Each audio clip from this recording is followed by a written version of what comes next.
агар гӯянд ки Роберт Левандовски ба бадмедидатарин одам дар таърих Адольф Гитлер ҳамхунӣ дорад, бовар мекунед?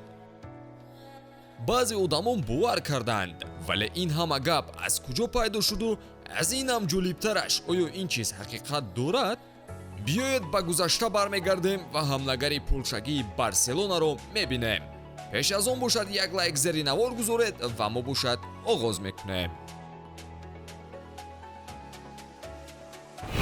дӯстон, агар шумо ба тамошои футбол ва дигар навъи варзиш шавқ дошта бошед, агар шумо хоҳед ки тамошои бозиҳо бароятон боз ҳам ҷолибтар гузарад, пас ҳатман аз хизматрасониҳои ширкати 1x истифода баред. дар 1x регистратсия осон ва пардохт аз тамоми гӯшаи канори дунё, вале муҳимтар аз он бонус то $100 дар аввалин пардохт бо промокоди таҷфут.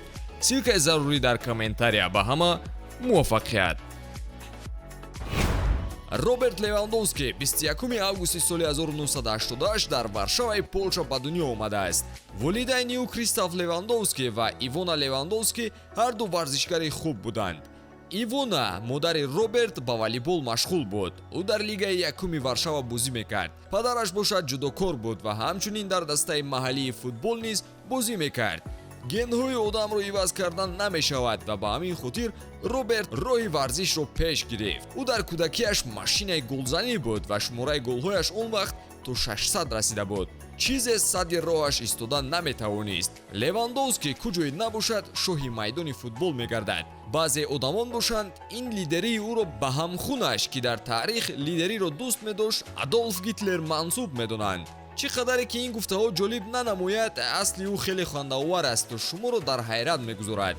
аз куҷо пайдо шудани ин гап ростӣ маълум нест, чунки интернет бесарҳад ин хабарро паҳн дорад, вале аз байни ҳамаи хабарҳо фаҳмидан мумкин ки аввалин бор дар Твиттер пайдо шудааст. оё шумо медонистед ки Роберт Левандовски ба хоҳари Гитлер, ки номаш Паула Гитлер буду, соли 1960 вафот кардааст, набера мешавад? як манбаи дигари ҷиддӣ навиштааст ки бояд қайд карда шавад ки Левандовски аз авлоди лидери барҷастаи олмонӣ Адольф Гитлер аст.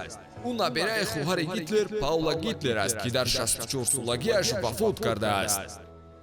мисли равғани маҳин болои нон, одамон ин хабарро ҳама ҷо паҳн карданро сар карданд ва дар миён аксарият боварӣ пайдо карданд. мо ин масъаларо диққати махсус додем ва ҳақиқат ҷолиб баромад.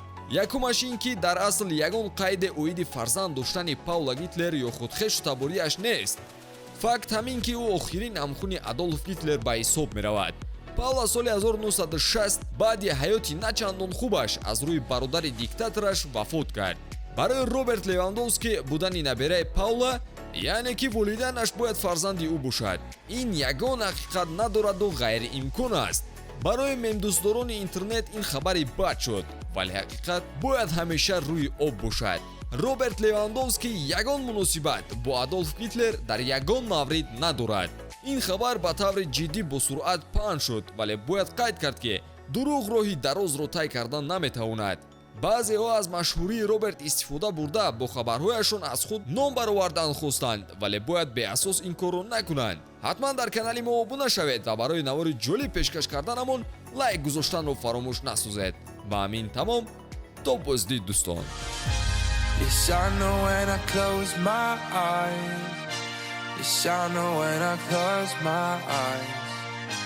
Yes, I know when I close my eyes. You're somewhere